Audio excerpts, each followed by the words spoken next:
Yeah. So I tell guys all the time, first of all, I think that, so I'm in favor of the portal for a few different reasons. One being just like, I think general treatment of players in programs, like, if you feel like the place hasn't done right by you, and that doesn't mean like you haven't got enough touches or whatever. Right. That means like, unfortunately, like basically what you were told in the process, like whether it's off the field or in the program, it just didn't really match with what you believed you were walking into, and some guys have more guidance than others coming out of high school and more resources to bounce things off of. And other guys are really doing it on their own, and so I think that it's, it was always like fairly hypocritical to be like, hey, like coaches and can just leave and, do whatever if they don't like their situation. But, these guys, they're going to be like harshly penalized if they want to change their situation. I thought that was always a little interesting, but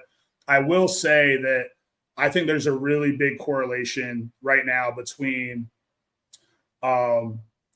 what's going on in the transfer portal, which I would in a lot of ways call a pandemic, and social media. Right. And I don't want to sound like the old man on the porch right now that's like screaming, get off my lawn. But, I do think that like, and I tell this to guys, like when I'm in the high schools and recruiting is like, don't make a decision for like that one Twitter post that's going to get you 100 more likes because you're going to say that you're a higher level football player just for the sake of saying you're a higher level football player.